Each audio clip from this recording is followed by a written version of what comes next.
Bon samedi matin à tous. On est en ligne aujourd'hui, un beau samedi, le 30, ouais, c'est ça, le 30 mai, je suis en train de regarder ma date. Le 30 mai et on a plusieurs conférenciers qui s'en viennent dans les prochains jours.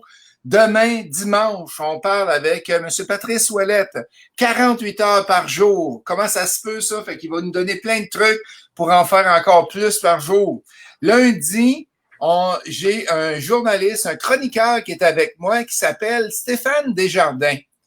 Et Stéphane, il a écrit un livre, il vient de sortir un livre avec les éditions Québécois, Dépenser sans culpabiliser. Fait qu'on va jaser de dépenses, on va jaser d'immobilier. Est-ce que je devrais louer, je devrais acheter? Est-ce que c'est bon de m'en aller vivre, par exemple, dans le Nord pour transport, pour avoir avec une auto pour venir travailler à Montréal?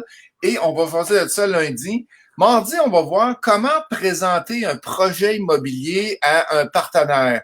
Fait que c'est ça qu'on va regarder ensemble avec Marc Chouinard. Aujourd'hui, c'est le cours de location-achat. Ça commence à 9 heures, fait qu'il reste une heure. S'il y en a qui ont de l'intérêt, vous pouvez l'acheter directement sur le site Internet. C'est une formation virtuelle. Samedi prochain, on parle de chalet locatif. Il y a déjà beaucoup de monde qui ont réservé cette journée-là.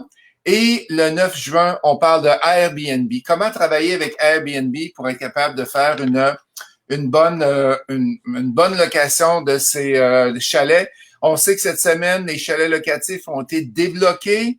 Fait que dans plusieurs régions, je pense qu'il reste la Nodière et dans le coin de Montréal, que tout ce qui est court terme n'a pas été débloqué.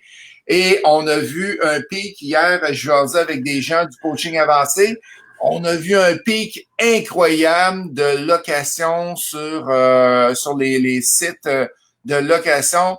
Là, il fait beau, c'est débloqué. Fait que il y avait plein d'ouvertures qu'il y avait durant l'été, juin, juillet, août.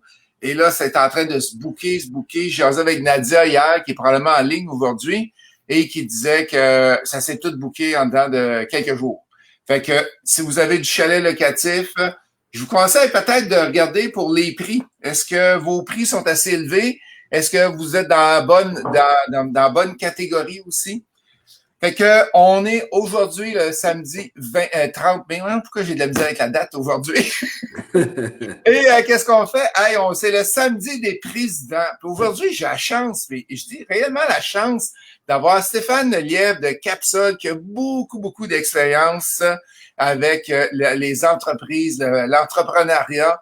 Bon matin, Stéphane. Comment ça va? Bon matin, Justin, ça va très bien, merci. Très bien. Pas trop dur de se lever le matin? Ben non.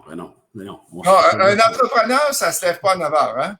Effectivement, ça se lève tôt à tous les jours. T'as pas le choix.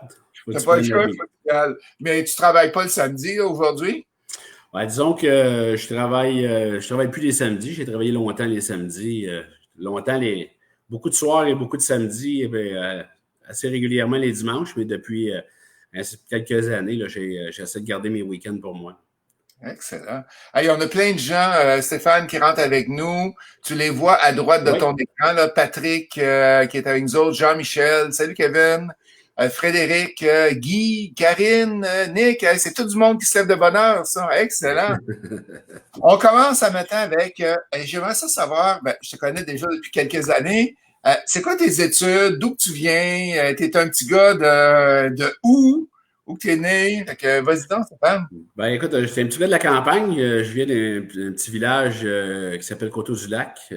C'est plus un petit village aujourd'hui, c'était un petit village dans le temps. Là. C'était tout près de les Coteaux. J'imagine que tout le monde connaît ça. Pas loin de Montréal. Effectivement, c'est pas loin de Montréal. Polyvalente à Super Saint-Polycarpe, perdu dans le milieu de nulle part. Saint-Pau, c'est loin un peu. C'est un peu loin. La route, me semble. Pardon? La route a fini là, à Saint-Polycarpe. Les sous-terres de revenir d'abord rendus là, ils vont pas. Ouais, c'est ça. Mes amis du coin, ils vont moins m'aimer. Bon. Ouais, c'est ça, on dira pas ça. Disons que c'est loin.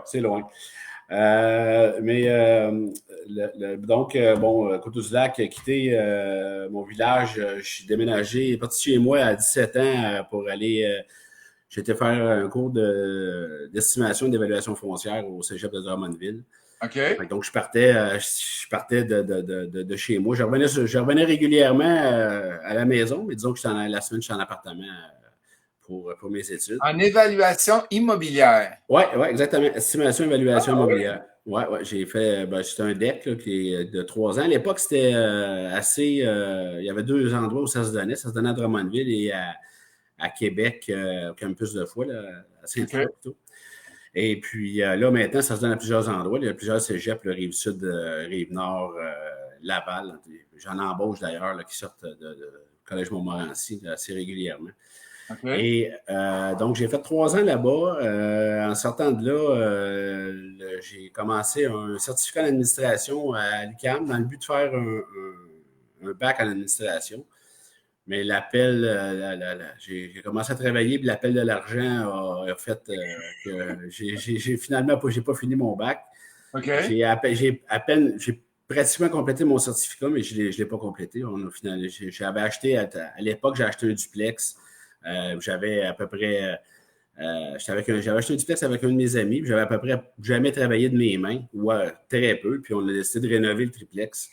Le duplex, pardon, ça a été toute une aventure. Je pourrais te faire une émission juste là-dessus. Parle-nous un peu, mais c'est quoi, quel âge que tu avais dans ce temps-là? J'avais 21 ans. J'avais acheté mon 21 duplex ans. à 21 ans, ouais. Bravo. Puis on avait acheté un bâtiment qui était inhabité depuis 2 ans, qui manquait beaucoup d'amour. Il était assez endommagé. Ça avait été repris par la curatelle publique. Puis, la procédure avant de sortir de la curatelle est assez longue. Fait qu'on avait fait un offre. Ça a pris un certain temps avant qu'on ait le bâtiment. Puis on l'a eu, on l'a eu à pas cher, mais il y avait pas mal de travail à mettre dedans. Et puis, moi, mon chum, on s'est mis à travailler là-dedans à travers notre job de jour, le soir, les fins de semaine. Donc, on s'est mis à rénover le bâtiment, puis c'était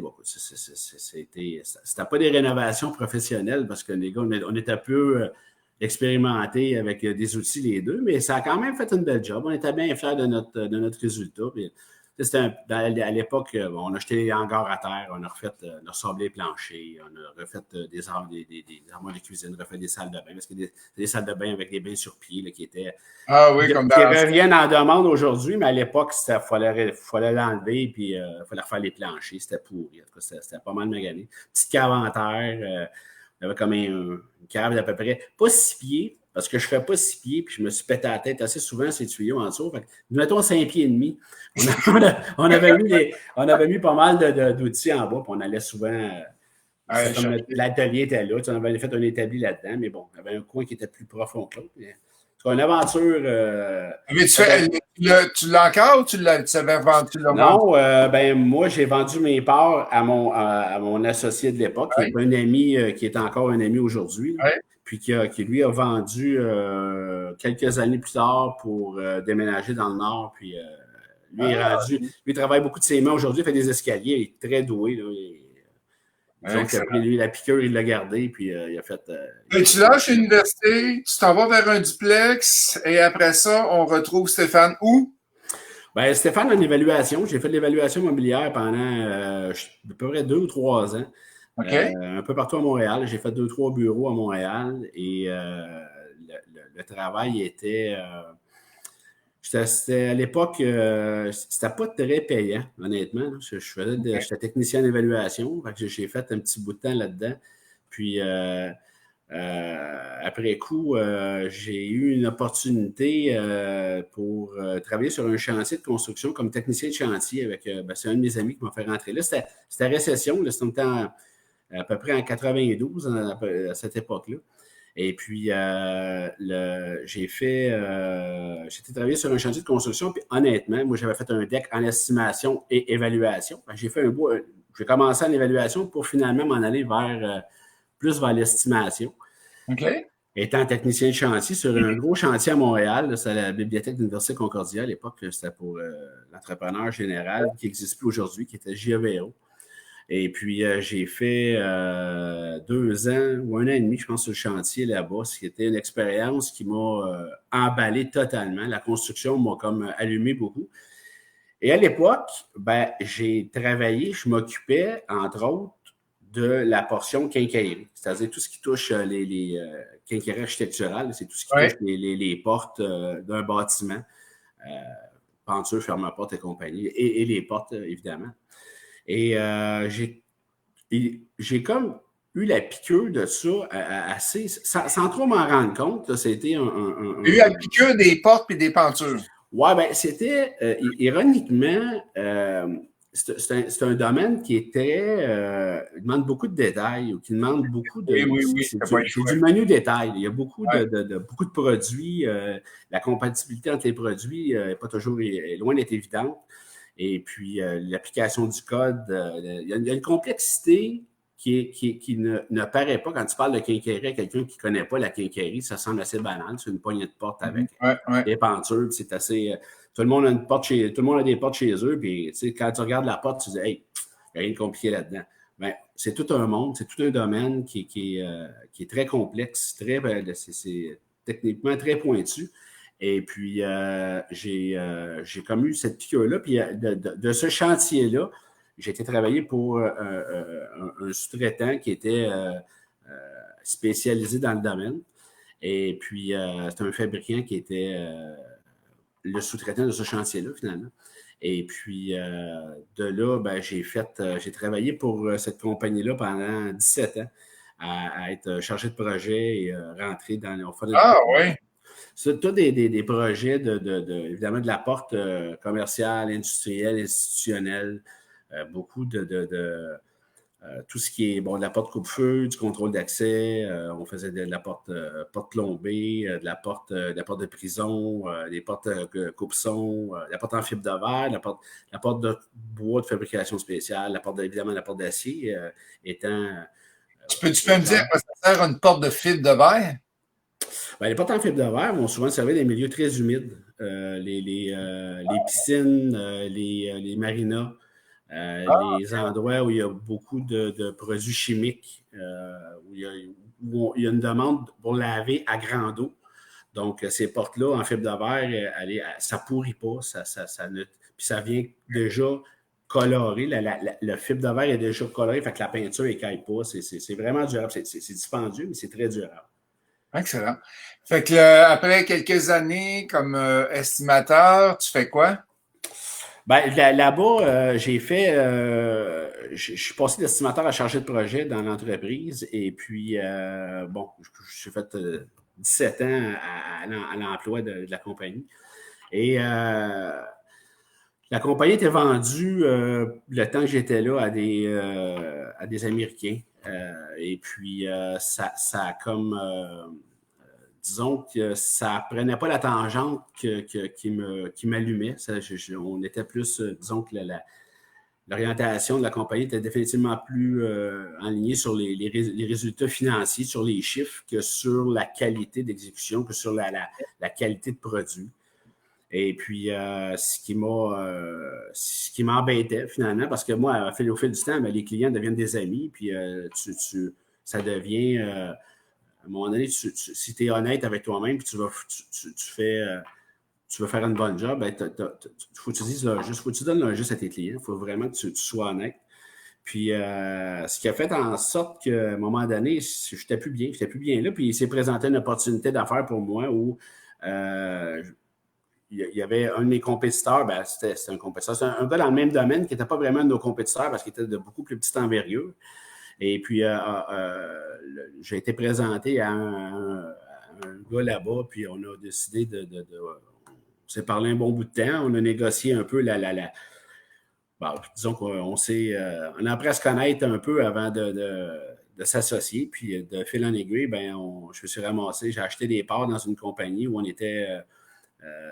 qui s'appelle Capsol, pour ne pas le nommer. Oui. Je vais faire mon petit peu de vente. Oui, exactement. Ça fait combien de temps que tu as la compagnie? Ça fait 10 ans que j'ai la compagnie maintenant. Okay. Puis c'est quoi une des grandes forces que tu dirais que Capsol a après 10 ans que tu es dans la compagnie? C'est définitivement le service client. On on est très axé sur donner du service, que ce soit au niveau du end-user, du propriétaire, parce qu'il y a toujours il y a souvent, moi, mes clients, la grande majorité de mes clients, c'est des entrepreneurs généraux. OK. Et puis, il y a toujours l'entrepreneur général. Mon service, je dois le donner à l'entrepreneur général pour l'exécution, mais il y a souvent un lien qui doit se faire avec le propriétaire pour tout ce qui est l'élaboration du système de clés, puis la finalité du projet doit être ficelée souvent avec le propriétaire. D'abord et avant tout, le service, il faut que tu le donnes à ton client qui est l'entrepreneur général. Okay. Depuis 10 ans, ben, on bâtit notre... ça ne se fait pas du jour au lendemain. Hein, c'est un travail qui demande beaucoup d'efforts, puis beaucoup de réflexion et d'implication de tes employés. Et là, on a tout mis en œuvre pour donner un service le plus adéquat possible, le plus précis possible, parce que c'est un domaine où il y a beaucoup, dans notre domaine à nous, là, il y a beaucoup de petits détails, il y a beaucoup de la quincaillerie. Si on parle de quincaillerie, là, il y a beaucoup de petites pièces. Et des fois, que tout arrive en même temps, les commandes soient placées, puis les délais de livraison qui peuvent varier en quincaillerie, ça peut varier de 2 à 12 semaines. Des portes de bois qui peuvent prendre 16 semaines de livraison.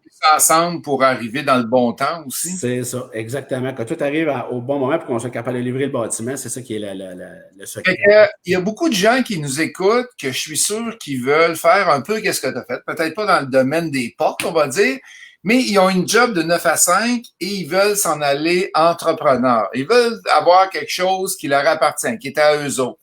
C'est quoi un des conseils que tu donnerais aux gens qui ils ont du 8 à 5, sont tannés de ça, puis ils veulent changer leur vie, ils veulent avancer dans d'autres choses?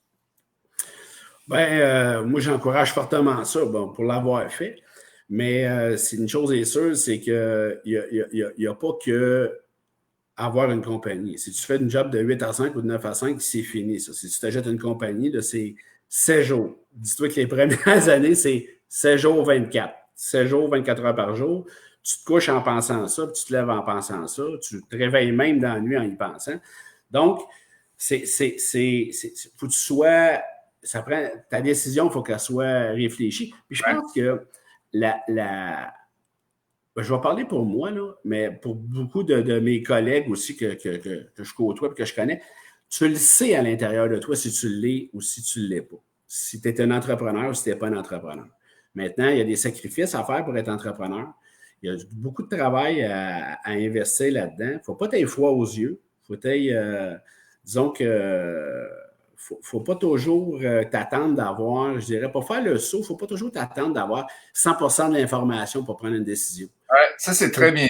Il faut que tu sois capable de prendre une décision, parce que si tu attends d'avoir 100% de l'information, il est déjà trop tard. Donc, c'est plus le temps de prendre. Le deal va être passé, l'opportunité va être passée.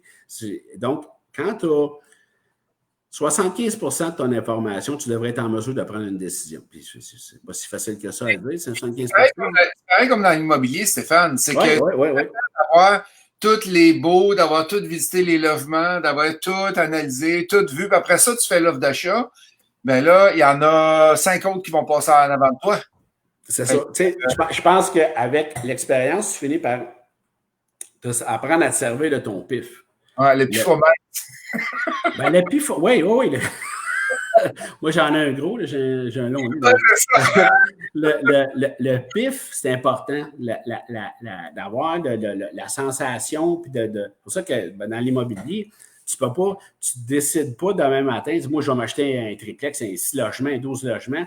Faut que tu te mettes dans le bain, faut que tu prennes la température de l'eau, tu te promènes, tu commences à connaître, avoir le feeling du marché, avoir le feeling de qu'est-ce que tu veux comme bâtiment, qu'est-ce que tu veux pas comme bâtiment. Puis là, à un moment donné, quand l'opportunité se présente, paf, là, faut que tu sois prêt, faut que tu te prépares. C'est un peu comme courir le 100 mètres là, aux Olympiques. La journée du 100 mètres, tu as beau faire n'importe quoi, c'est pas cette journée-là qui compte. C'est tout ce que tu as fait 6 mois avant ou 1 an avant qui va faire en sorte que tu es prêt ou que tu n'es pas prêt. Donc, la préparation est importante. Pour être capable d'être prêt cette journée-là, c'est tellement une belle comparaison. C'est comme faire une offre d'achat. C'est pas la journée que tu fais l'offre d'achat qui est important, c'est qu'est-ce que tu as fait avant pour te préparer à cette offre d'achat-là? On veut mettre ça? Ouais. Hey, c'est quoi qui te fait triper, Stéphane, en entrepreneuriat? Avoir une entreprise, pourquoi tu fais ça? Pourquoi ça te fait triper? Ouais, pourquoi ça me fait triper? C'est une excellente question parce que ça amène son lot de stress. Hein. Je pense ce qui me fait triper, c'est de voir, voir ton équipe grandir puis de t'améliorer. Moi, je suis très intimement. Bon, c'est clair que si on s'en va en business, le but premier à tout le monde en business, c'est de faire de l'argent. On veut faire de l'argent. Ça ne va pas là pour. C'est pas un organisme à but non lucratif. Ce n'est pas une OSBL que tu veux, c'est de faire de l'argent. Ouais. Mais puis ça m'a pris un certain temps avant de catcher le principe où si tu gardes seulement que l'objectif que de faire de l'argent, c'est tu perds, tu vas perdre, tu n'en feras peut-être pas d'argent. La passion. C'est tout ce qui va alentour, c'est la façon de faire, c'est tes opérations, tes gens. Si tu te pars en business, au début, tu es un petit peu tout seul ou tu étais 1-2, dépendamment si tu pars à scratch ou si tu achètes quelque chose qui est déjà existant, ben, tu vas vite te rendre compte que c'est pas un one-man show ton affaire. Faut que tu sois bien entouré, puis souvent même, si tu as confiance en toi, il ne faut pas t'avoir peur d'être entouré de gens qui sont meilleurs que toi. Ça, je pense que... c'est une autre affaire qui est bien dit aussi. Tu sais quoi? Il y a plein de gens, ton 100 mètres, là, ton exemple de 100 mètres tantôt, là, David Salerno, je pense que tu le connais. Oui, je connais un petit peu M. Salerno. Bien dit. C'en est un qui m'a brassé, ça, à un moment donné. Nick dit, super bien dit aussi. Nick demande, Stéphane, est-ce que vous êtes fabricant ou bien distributeur? Ben, nous, on est un hybride entre un fabricant et un distributeur. On a ce qu'on appelle un stick shop. On achète des composantes qui sont déjà pliées, des portes qui sont déjà des portes de base. Et on va faire de l'assemblage. Ce qui nous permet on commande du matériel. Un distributeur va juste faire la distribution, puis un fabricant va faire de la fabrication. Puis nous, on est un hybride entre les deux, ce qui nous permet de donner beaucoup de services à nos clients, c'est qu'on est capable de produire des cadres et des portes très rapidement. Mais les items spécialisés dans la fabrication, on a des fournisseurs de qui on achète différents produits. Excellent, très bien dit. Si tu avais quelque chose à nous dire que tu es fier de toi, ça serait quoi? Avec toutes les années d'expérience que tu as en arrière de la cravate? Ben, ce qui m'a particulièrement rendu fier, là, honnêtement, ça a été le saut quand je l'ai fait. Quand j'ai acheté la compagnie, on parle de professionnel. Si on peut parler de quelque chose, je suis fier dans le personnel, c'est autre chose, mais dans le professionnel. Professionnellement, quand j'ai fait le saut pour acheter Capsule, j'étais, faut comprendre à l'époque, je me mets dans le bain parce qu'il y en a plusieurs qui sont dans le même, mood ou dans le même mode de réflexion. Je vis en banlieue, je fais une belle vie, je fais un très bon salaire, j'ai 3 enfants, je suis marié, tout va bien. Petite vie, on voyage, on fait une belle vie. Puis là, du jour au lendemain, je me décide d'acheter une compagnie où je mets tout à risque. Je mets tout en garantie. Ça, c'est indéniable. Je mets ma maison en garantie. J'avais un triplex que j'ai toujours, là, que je mets en garantie. Je mets tout ce que j'ai d'immobilier, tout ce que j'ai caché dans le bas de laine, je le mets là-dedans. Je risque, je mets tout. Et tout ça, ben, en voulant garder, en étant, faut que tu sois sûr de toi, mais tu rends tout le monde insécure alentour de toi, incluant ta femme, tes enfants. Bon, évidemment, j'ai expliqué aux enfants ce qui se passait. Eux ne voient pas le risque à cette époque-là. Ils étaient assez jeunes. Ils ne voyaient pas, il n'y avait pas de risque pour eux, mais ma femme me fait clairement sentir qu'il y avait un risque. Toi, tu es nerveux parce que tu sais qu'il y a un risque. Tu es confiant, mais en même temps, tu as un peu les genoux qui claquent ensemble parce que le risque était assez grand. On appelle ça all-in, hein, je pense. Exactement. C'est all-in. Et puis, tu sais, là, aujourd'hui, je suis très content du risque que j'ai pris puis du résultat que j'ai aujourd'hui. Mais je peux vous dire que ça n'a pas... Il y a des nuits que je me réveillais, disons, un petit peu plus tôt que prévu. Puis que j'étais un peu plus. Je doutais pas mal de ce que j'avais. Pas que je doutais de ce que j'avais fait, mais l'outcome, tu ne sais pas qu'est-ce qui va arriver et qu'est-ce qui va se passer, mais en même temps, je suis très, très fier aujourd'hui, non seulement de ce que du move que j'ai fait, mais particulièrement de l'équipe que j'ai bâtie, parce que j'ai une belle équipe. On s'entoure, puis c'est comme un puzzle. Tu ajoutes des pièces une à une alentour de toi. Des fois, tu ne choisis pas toujours le bon morceau. Faut que tu l'enlèves le morceau et tu en mettes un autre. Mais disons que le puzzle que j'ai en ce moment, je le trouve particulièrement intéressant. J'ai une belle équipe. Puis, le mindset s'en va tout dans la même direction. Aujourd'hui, ce qui m'emballe, c'est de voir que tout le monde a le même. Tout le monde rame dans la même direction. Des fois, c'est un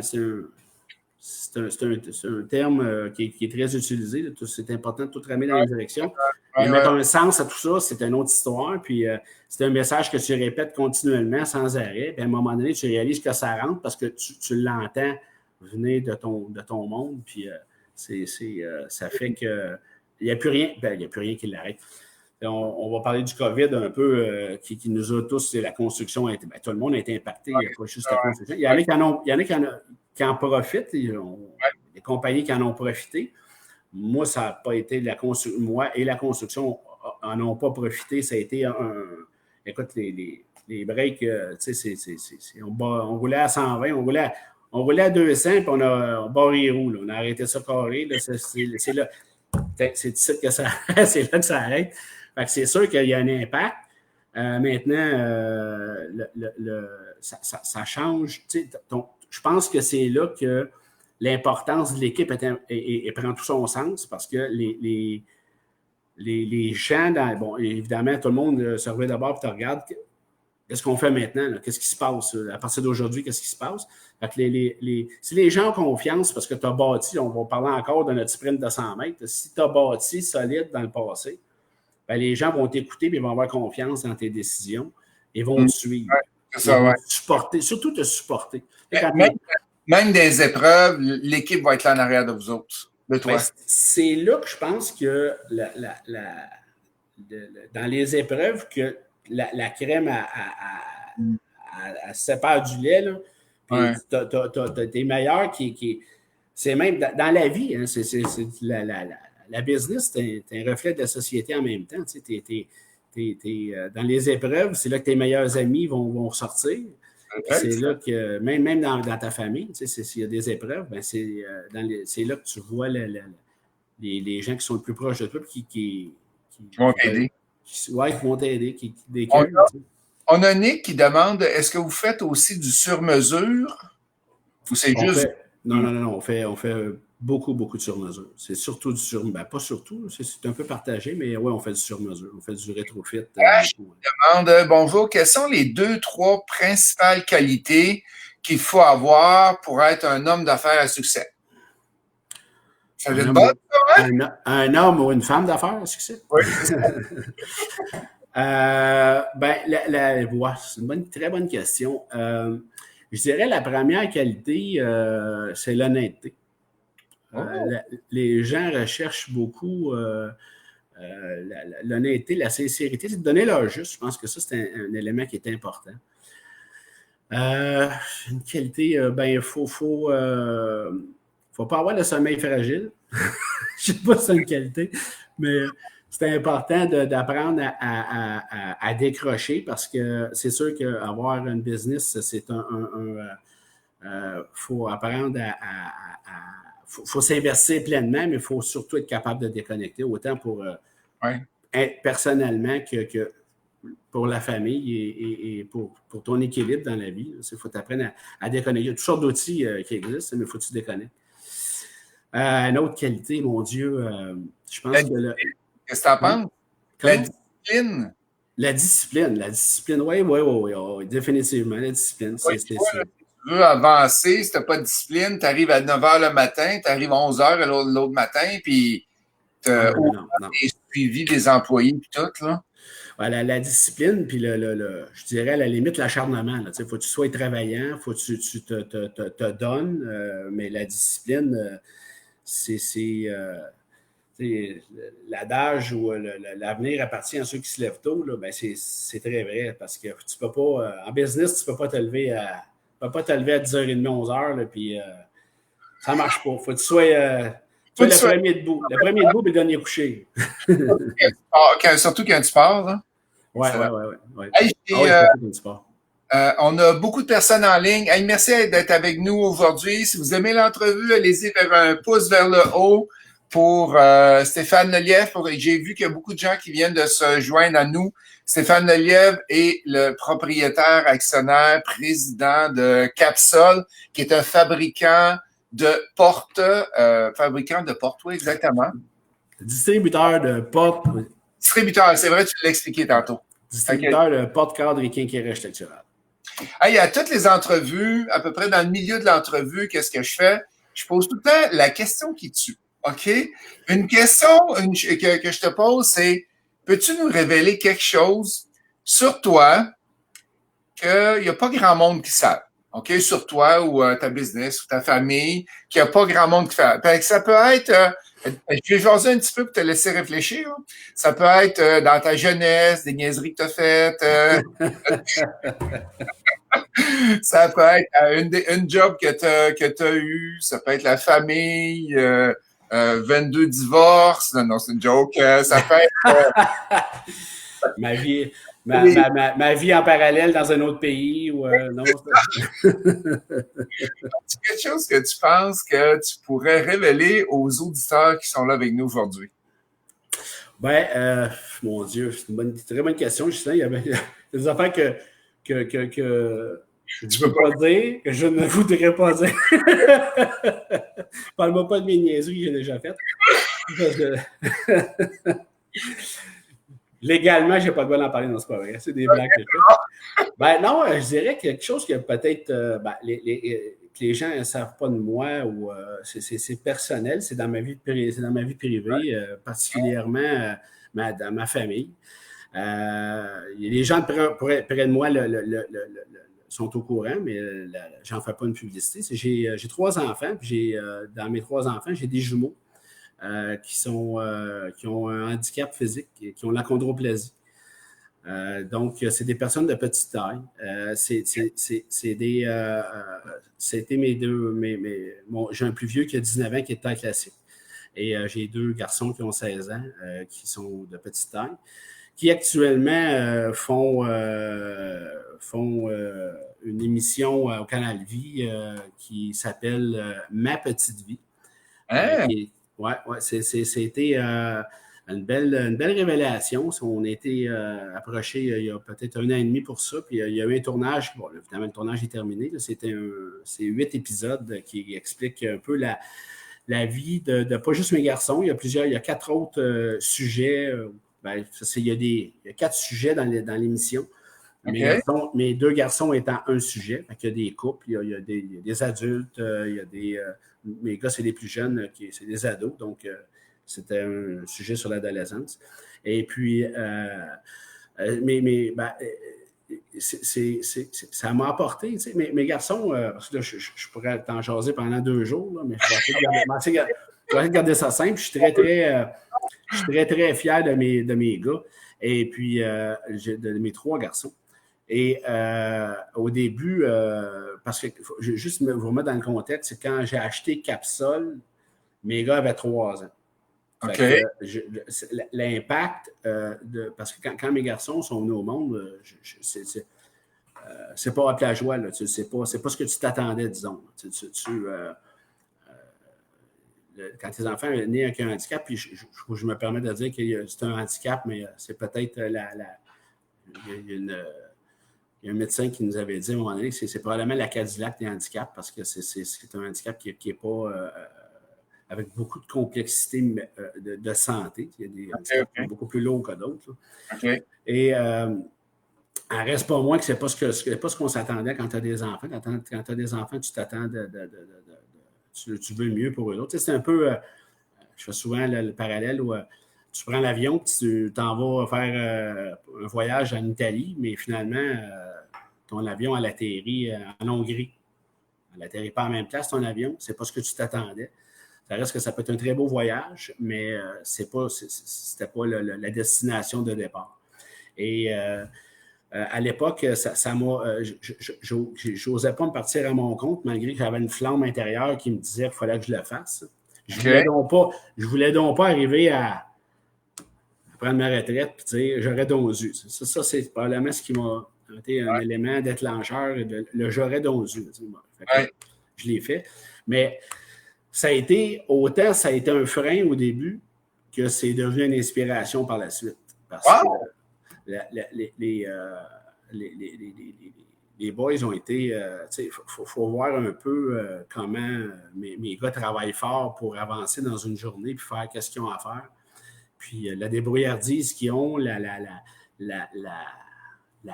flamme. Puis c'est quoi leur grandeur qu'ils ont présentement?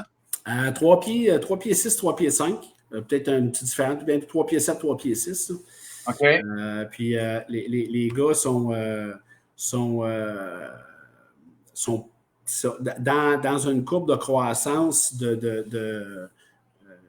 des achondroplasmes, c'est le terme médical, de l'achondroplasie, sont petits, sont en deçà de la courbe de croissance. Fait qu'ils ne sont pas grands. Est-ce qu'ils vont grandir encore ou c'est pas mal? Ils ont la même, la même période de croissance que tout le monde. C'est-à-dire que vers l'âge de 18-19 ans, ça va être terminé. Mais les gars, ils gagnent à peu près 1 pouce par année. Okay. Ils dépasseront pas, ils ne feront pas 4 pieds, ça, c'est sûr et certain. Okay. Puis, c'est ça. Grosso modo, c'est un peu ça. La maison est tout adaptée, évidemment, mais c'est pas toujours la réalité quand tu sors de la maison. C'est pas toujours tout adapté là, où on va. Hey, on a plein de commentaires. Jean Mador qui a déjà mis le lien. Ah non, c'est un lien dans le séjour. S'il y a quelqu'un qui est capable de trouver sur le canal Vie, Ma Petite Vie, le lien vidéo, David, tu es en ligne, si tu es capable de nous trouver ça, s'il te plaît.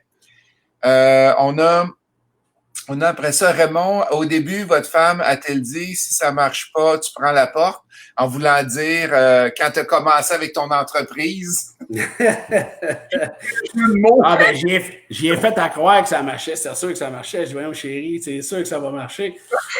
Puis je disais ça, puis j'avais les genoux qui me claquaient de même en dessous. Là. Mais, hey, je vais juste fermer mon rideau parce que je vois que j'ai le soleil. Donnez-moi une seconde. Je reviens dans une petite seconde. Et après ça, on a dit, Frédéric, qui dit j'ai écouté cette émission, vous semblez une très belle famille. Quelqu'un qui est capable de nous trouver ma petite vie au canal Vie pour qu'on puisse se donner des gens qui ont de l'intérêt. Est-ce qu'on voit ta maison, comment c'est adapté dans l'émission? Oui, définitivement. Hey, merci d'avoir partagé ça. Tabarouette, c'est quelque chose. C'est pas un grand secret parce que, bon, c'est quelque chose qui est connu, mais en même temps, évidemment, je n'en fais pas une publicité. Si tu avais, il nous reste quelques minutes, si tu avais à donner un conseil aux gens qui veulent se partir en entreprise, qui veulent partir, peu importe, l'entreprise, en immobilier ou autre, ça serait quoi les 2-3 conseils que tu pourrais donner en partant? De réfléchir sérieusement à l'implication. Parce que si tu y vas, tu y vas. Tu n'y vas pas à moitié. C'est all-in, comme on disait tantôt.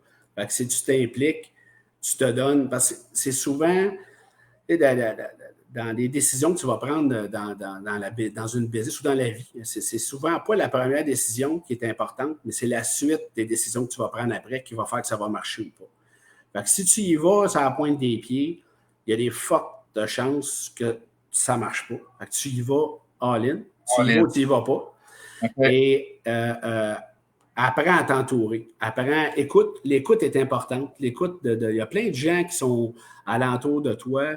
C'est facile de s'entourer de gens qui sont capables de donner des bons conseils. C'est aussi facile il y en a qui donnent des mauvais conseils. Il y en a qui sont souvent là pour... le pire, va te le dire. Il faut que tu écoutes ta petite voix. Il y en a qui sont là pour essayer de profiter de toi. Puis il y en a d'autres qui sont là pour t'aider. Ouais. Le PIF est important là-dedans, d'être capable de faire la différence entre les bons et les moins bons. Mais écoute, l'écoute est importante, je pense, pour réussir dans le business. Et des fois, on a tendance à... Il y a bien des entrepreneurs que j'ai connus et que je vois encore aujourd'hui eux autres ont réussi parce qu'il y avait une idée en tête. La vision, ils fonçaient là-dedans. Hey, je vais poser la question aux gens qui sont en ligne aujourd'hui. C'est quoi, vous pensez, la qualité principale d'un entrepreneur pour être capable de réussir ou de se lancer? C'est quoi vous pensez qui est la qualité principale? J'ai hâte de voir que les gens vont répondre. Et on voit Jean qui nous a donné le lien pour le Canal Vie. Merci beaucoup, Jean, c'est très apprécié. Et Jean qui dit Stéphane, Tristan et Zacharie te ressemblent très bien. Je veux dire, Stéphane, Tristan et Zacharie te ressemblent très bien. J'ai oublié la virgule entre les deux. J'ai écouté cette émission, vous semblez une très belle famille. Natacha qui dit beau témoignage de ses enfants avec un handicap. Il faut en parler. Wow, merci. Et Jean Mador qui nous donne un lien Facebook sur Canal Vie pour aller voir la vidéo. On a Jean-François qui dit qu'il faut être passionné. C'est sûr, si tu as passion à faire ton métier. Là. Ah ouais, c'est clair. Il faut que ça t'allume. Ça, je pense que c'est vrai. C'est un très bon point, ça, Sébastien. Jean-François, pardon. Il faut que tu sois passionné. Il faut que tu aimes ça. Il faut que ça t'allume. Tu te lèves le matin, il faut que ça te tente d'y aller. Il faut que ça t'allume. Il ne faut pas que tu partes de reculons. Fait définitivement être passionné, là, Puis la passion, c'est pas... Il ne faut pas que ta passion, soit de faire de l'argent. Ta passion, c'est ce que tu fais. Ça va amener l'argent, mais ce n'est pas l'argent. On l'apprend en premier lieu. C'est bien dit, ça. C'est très, très, très bien dit. Hey, t'es un grand sage aujourd'hui, là. Tu nous as lancé plein. Frédéric qui dit aimer ce qu'on fait, exact. Nick qui nous dit persistant et croire en soi, exact. Sébastien, la détermination. Patrick qui dit être capable de déceler les abuseurs, être capable de voir ceux-là qui veulent profiter de toi. Sophie, bon matin Sophie. Il faut se convaincre que si c'était facile, tout le monde le ferait. C'est tellement vrai ça. Oui. Et c'est pour ça que je dis souvent, si les gens, beaucoup de gens qui investissent dans les fonds mutuels, qui investissent dans les CPG, à la banque, puis qui viennent pas en immobilier. Pourquoi? Parce qu'il y a une barrière à l'entrée, soit dans l'immobilier ou se partir une entreprise. Si c'était facile, tout le monde serait là. Mais il y a des efforts à mettre. Très, très bien dit. La principale barrière, souvent, là, c'est nous autres, la principale barrière. On s'empêche de faire des choses parce que on manque de guts ou on manque il manque un petit coup de pied dans le derrière pour partir. Excellent. Julie qui dit Stéphane, tu es un homme inspirant. C'est pas le nom de ta femme, ça, hein? Non. Okay. Merci, Julie. Merci. Justin, merci de nous faire découvrir de si bonnes personnes qui nous motivent à continuer. Bravo. Danny qui nous dit la persévérance. Exact. Oui. Jean, faites-le avec le cœur et le reste suivra. Et Natacha, passion. Elle revient avec de la persévérance. Hey, ça a été super intéressant de t'avoir à matin. Moi, j'ai un programme de coaching double, un cours que je donne dans à peu près 10 minutes, avec le temps que je me prépare. Merci à vous tous d'être là chaque matin. Demain, on a une entrevue avec 48 heures par jour. Lundi, on parle avec Stéphane Desjardins, qui est journaliste, qui va nous parler de son dernier livre, Dépenser sans culpabiliser. Merci à toi, Stéphane. Merci, Ghislain, merci. Puis bonne chance tout le monde, puis n'ayez pas peur. On se penche la tête, puis on fonce dans le tas. Il faut y aller. Exactement. Stéphane Lelièvre est de la compagnie Capsol. Capsol est spécialisé dans les portes. Fait que s'il y a des entrepreneurs en ligne, s'il y a des gens qui ont besoin de plusieurs portes, vous pouvez aller chercher directement des soumissions. Je pense que tu as un système de soumission directement sur ton site Internet. Oui, exactement. www.capsol.ca. Et vous pouvez faire des demandes en ligne. Évidemment, on fait du commercial, industriel, institutionnel. On fait du résidentiel, ce qu'on va qualifier du résidentiel lourd. On ne fait pas de bungalow, de résidentiel unifamilial. On commence dans le 12 logements et plus. Fait que si vous avez besoin de prix, de conseils, même des fois, ça peut être pas juste des prix, ça peut être juste des conseils, n'hésitez pas. Faites-nous signe, on va me faire plaisir de vous aider et de vous guider là-dedans. Excellent. Merci beaucoup. Bonjour à tous, ici Justin Larochelle d'imofacile.ca. On se retrouve toute la gang demain matin. Stéphane reste avec moi. On coupe le live et on se retrouve demain matin à 8h. Merci. Bye bye. Merci.